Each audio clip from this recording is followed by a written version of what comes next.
নমস্কার, আমি কৃষ্ণা। সাহাজ কিচেনে সবাইকে স্বাগত। আজ আমি একটি নিরামিষ বরবটি ভাজি রেসিপি নিয়ে হাজির হয়ে গিয়েছি। আশা করি সম্পূর্ণ ভিডিওটি দেখবেন আর শেষ পর্যন্ত আমার সাথেই থাকবেন। তো এই জন্যে আমি প্রথমে বরবটিগুলো একটু ছোট ছোট সাইজ করে কেটে নেব।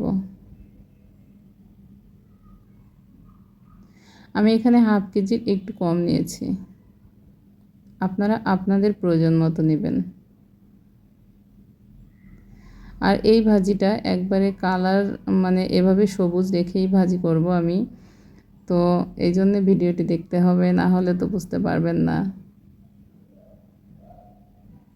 এই যে কেটে নিয়েছি আমি, দেখেন এই সাইজ করে। যদি আপনারা চান আরও ছোট ছোট করে কেটে নিতে পারেন।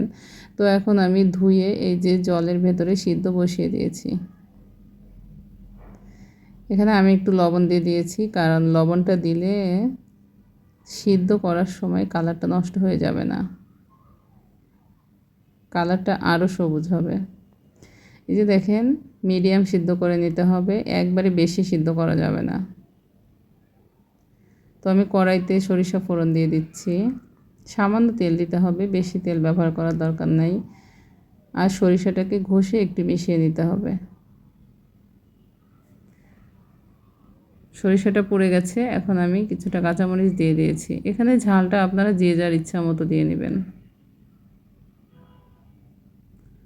তো বরবটিগুলো দিয়ে এখন ভালোভাবে মিশিয়ে নিব।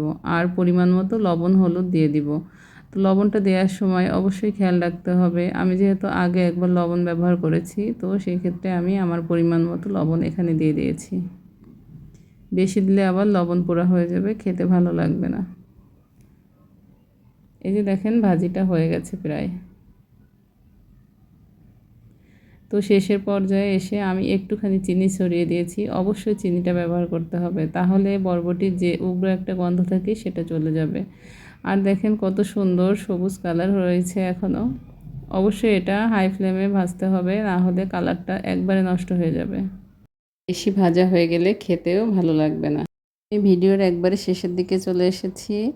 অবশ্যই বাসায় রেসিপিটি ট্রাই করবেন আর আমাকে কমেন্টে জানাবেন। আজকের মতো সবাই ভালো থাকবেন। Bye bye.